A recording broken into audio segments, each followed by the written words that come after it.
ሰላም እንዴት ናችሁ? ዛሬ የምገኘው ሰሚት ስላሴ ነው። ባለ ሁለት መኝታ ቤት ሁለተኛ ፎቅ ላይ የሚገኝ ኮንዶሚኒየም ቤት ነው ይዤላችሁ የመጣሁት። ከዕዳ ነፃ ነው። ጥንቅቅ ብሎ ያለቀ 6.5 ሚሊዮን ብር ነው የሚሸጠው። 87 ካሬ ላይ ነው ያረፈው። ያው እንደምታዩት ራሱን የቻለ ሳሎን አለው። ያው ኪችኑ ፈርኒሽድ የሆነ ኪችን ካቢኔት አለው። ኪችን ካቢኔት ላሰራ ላስገጥም ምናምን የሚል ጣጣ የሌለበት ነው። ያው እዚህ ጋር ዕቃ ማጠቢያው ሲንክ አለ፣ ብርሃን አለ። በዚህ ጋር መብራት እንኳን ቢጠፋ ጨለመ ቤቱ ውጭ ያልማል ምናምን የሚል ነገር አያሳስብም።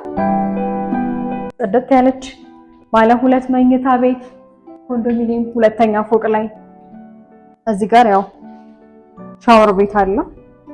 ዳራባይንም ያው ለእንግዳ መታጠቢያ ቤት የሚሆን። ይሄኛው ደግሞ ማስተር ቤድሩም ነው። ያው እንደምታዩት ይሄኛውም ራሱን የቻለ ፈርኒሽድ የሆነ ቁም ሳጥን አለው። ቁም ሳጥን ላሰራለት የሚል ነገር አያሳስብም። ራሱን የቻለ ከመኝታ ቤቱ ጋር የፋሚሊ ባዝሩም አለ።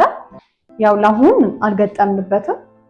ቀስ በቀስ ግን ሁሉም ገጥመን ነው የምናስረከባችሁ። ትንሽ ነገር ነው የቀረው። እንደምታዩት ነው። ይሄኛው ትንሹ መኝታ ቤት ነው።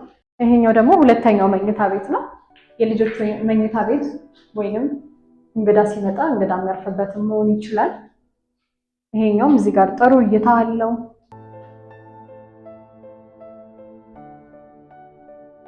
ስላሴ የጋራ መኖሪያ ቤት ባለ ሁለት መኝታ ቤት ያለው 89 ካሬ ላይ ያረፈ ቤት ነው። 6.5 ሚሊዮን ብር። ቤቱ እንደገዛችሁ ካርታውን ትረከባላችሁ። ከዕዳ ነፃ ነው። መብራት ውሃ አያሳስብም። መብራቷም ገብቷል። ሁሉም ነገር አልቋል። የለማ ሰፈር ነው። ሰሚት ስላሴ ኮንዶሚኒየም ሁለተኛ ፎቅ ላይ ነው የሚገኘው።